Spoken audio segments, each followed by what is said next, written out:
नमस्कार दोस्तों, एसआरजे खेती चैनल पे आपका स्वागत है। दोस्तों, आज के इस वीडियो में हम बात करने वाले हैं भिंडी की खेती के ऊपर। आज मैं आपको बताऊंगा कि भिंडी की खेती आपको कैसे करनी चाहिए। इसके ऊपर मैं पूरी जानकारी आपको इस वीडियो के माध्यम से देने वाला हूं। तो दोस्तों, वीडियो को आप अंत तक जरूर देखें। मैं बहुत सारी जानकारी इस वीडियो में आपको देने वाला हूँ कि आप इसकी बुआई कब करें, कौन सी मिट्टी में इसकी बुआई करें, कौन सा इसमें खाद डालें, इन सब विषय के ऊपर मैं पूरी जानकारी आपको प्रदान करने वाला हूँ। तो वीडियो को अंत तक देखें। अगर वीडियो पसंद आए तो इसे लाइक भी करें, शेयर भी करें।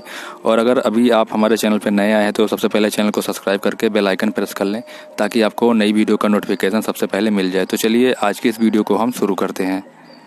भारत में लगभग सभी जगहों पर इसकी खेती की जा सकती है। भिंडी को एक प्रमुख हरी सब्जी के रूप में माना जाता है। भारत में विश्व में सबसे ज़्यादा उत्पादन भारत में ही भिंडी का होता है। भिंडी की खेती दोस्तों ग्रीष्मकालीन और वर्षाकालीन फसल के रूप में ली जाती हैं।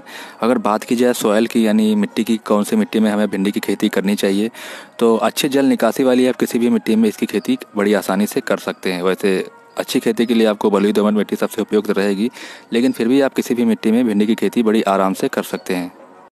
अगर मिट्टी के पीएच की बात की जाए तो 7 से 8 के बीच जिस मिट्टी का पीएच होगा सबसे उपयुक्त मिट्टी मानी गई है। अगर बात की जाए टेम्परेचर की, यानी तापमान कितना होना चाहिए, तो 25 से 35 डिग्री तापमान सबसे उपयुक्त तापमान इसके लिए माना गया है। अगर बात की जाए जमाव की, तो 15 डिग्री से अगर कम तापमान रहेगा तो आपकी जो भिंडी होती है इसका जमाव सही से नहीं हो पाता। यानी जब तापमान 17 डिग्री या 20 डिग्री पहुँच जाए तब आप इसकी बुआई करें तो बेहतर रहेगा, जल्दी से इसमें अंकुरण आ जाएगा।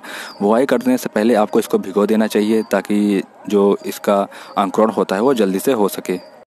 अब हम बात कर लेते हैं खेत की तैयारी हमें कैसे करनी चाहिए। तो दोस्तों, खेत की तैयारी करने के लिए आपको सबसे पहले खेत तैयार करने से पहले आपको इसमें गोबर खाद अच्छे से छिड़काव कर देना चाहिए। गोबर खाद कितना आपको लेना है ये भी मैं बता दूं। 20 से 30 टन गोबर की खाद आपको इसमें प्रयोग करना है। जुताई से पहले आपको 20 से 30 टन गोबर खाद प्रयोग करना है। इसके बाद में आपको लगभग 3 से 4 बार अच्छे से जुताई करा लेनी है ताकि आपकी जो मिट्टी है वो अच्छे से भुरभुरी हो जाए और बुआई के लायक हो जाए।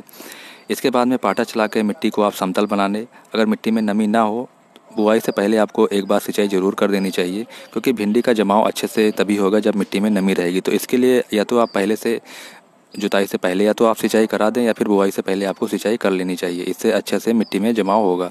मिट्टी में नमी रहेगी तभी भिंडी का जमाव होता है, क्योंकि भिंडी का जमाव काफ़ी देर में होता है, इसलिए आपको मिट्टी में नमी रखना बड़ा आवश्यक हो जाता है। बुआई का अगर सही समय बात की जाए तो बरसात की फसल के लिए आप जून जुलाई का समय चुन सकते हैं, और गर्मी की फसल के लिए यानी ग्रीष्मकालीन ऋतु की फसल के लिए आपको इसकी बुआई फरवरी से मार्च के बीच में कर देनी चाहिए। फरवरी में जब टेम्परेचर 15 से ऊपर चला जाए तब आप इसकी बुआई कर सकते हैं। अब बात कर लेते हैं दूरी आपको कितनी रखनी चाहिए एक पौधे से दूसरे पौधे की, और लाइन से लाइन की दूरी। तो सबसे पहले लाइन से लाइन की दूरी की अगर बात की जाए तो 40 से 60 सेंटीमीटर आपको लाइन से लाइन की दूरी रखनी चाहिए। अगर बात की जाए पौधे से पौधे की दूरी तो आपको 25 से 30 सेंटीमीटर पौधे से पौधे की दूरी रखनी चाहिए। यानी 40 से 25 के बीच में आपको लाइन और पौधे की दूरी रखनी चाहिए। अगर बात की जाए खाद की, तो सबसे पहले मैं आपको बता दूं, गोबर खाद आपको 20 से 30 टन बुआई से पहले डाल देना है। इसके बाद में नाइट्रोजन, फास्फोरस और पोटास, ये 3 खादें आपको डालनी है। नाइट्रोजन यहाँ मैं 120 kg आपको बता रहा हूँ, वो आपको 3 बार में डालना है। पहला आपको बुआई से पहले डाल देना है।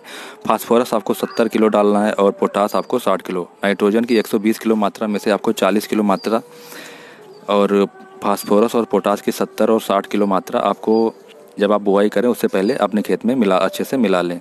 बाकी की जो 2 हिस्से बचते हैं, यानी 40 और 40 80 kg आपको जो 2 हिस्से बच जाते हैं नाइट्रोजन के, वो आपको अपनी खड़ी फसल में 2 बार प्रयोग कर देना चाहिए। उसी समय पे आप उसको खड़ी फसल में प्रयोग कर दें। अब बात कर लेते हैं सिंचाई की कि सिंचाई हमें कब करनी चाहिए। तो मैंने पहले ही बता दिया कि भिंडी की बुआई से पहले आपको खेत को एक बार कम से कम सींच जरूर लेना चाहिए, ताकि जो मिट्टी है उसमें नमी बनी रहे और आपके भिंडी का जमाव अच्छे से हो सके। इसके बाद में आपको फसल की आवश्यकता अनुसार जब भी आप देखें कि मिट्टी में नमी की कमी नहीं है, खासकर गर्मी के दिनों में आपको थोड़ा कम दिन पे सिंचाई कर देनी चाहिए। उसके बाद में जब बरसात का मौसम आ जाता है तो आप अपने मौसम के हिसाब से, फसल के हिसाब से अपने खेत की सिंचाई कर सकते हैं। गर्मी के दिनों में आप 3 से 4 दिन पर सिंचाई करते रहिए, यानी जब भी देखें मिट्टी सूख गई है। कोई ज़रूरी नहीं, कोई एक डेट फिक्स नहीं होता है किसी भी फसल की सिंचाई के लिए। जब भी आप देखें कि मिट्टी में नमी नहीं है तब आप इसकी सिंचाई कर सकते हैं।